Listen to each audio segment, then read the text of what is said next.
ask first what the investors want to hear as like a first past the post kind of bit of information. And if then you find that there's interest from the investors side, let them maybe lead with kind of dipping into what interests them. If it's relevant, people will see that pretty quickly, but you need to be concise, and you will definitely have more opportunities to share everything about your vision.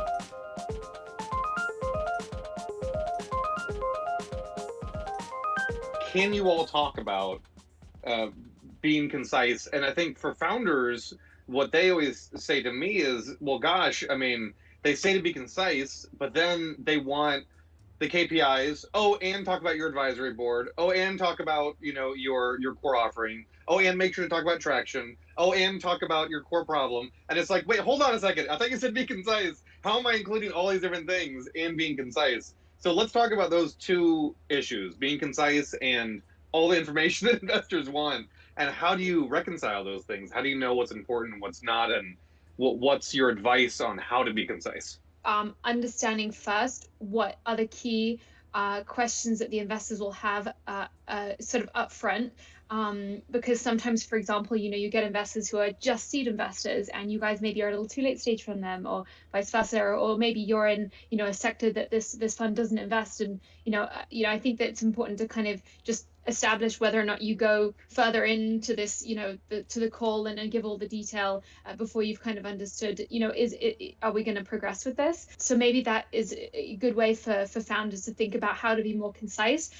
Ask first what the investors want to hear as like a first past the post kind of bit of information. And if then you find that there's interest from the investors side, let them maybe lead with kind of dipping into what interests them. I think that from the pitch calls that we've been on, that's what we really love, when there's all the information available on all the kind of KPIs and market and everything that you want to be talking about. But the investor might kind of, especially for first calls, just want to get a few key pieces of information that they can kind of lead on. But before they respond, I just want to hear, can you give an example of that question, Christine?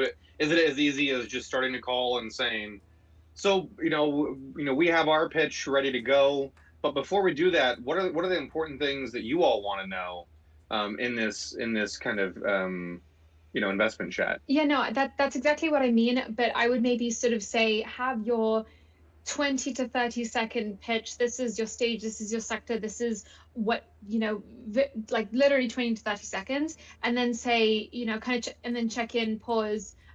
Because what we tend to see is, you just go straight into the pitch deck and they go through slide by slide by slide, and it's like a 40-page pitch deck.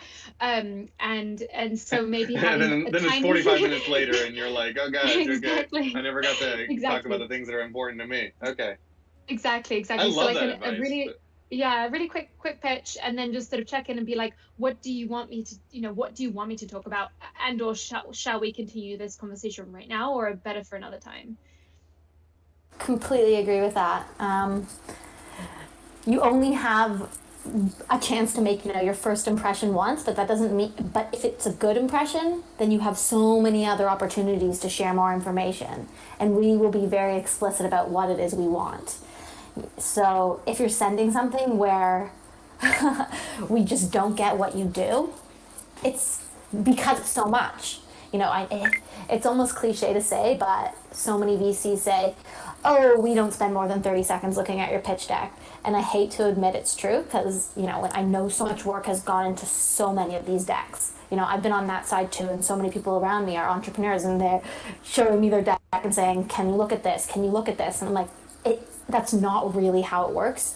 If it's relevant, people will see that pretty quickly, but you need to be concise, and you will definitely have more opportunities to share everything about your vision, how your tech works, who your team is, what are the big things that are going to get people interested.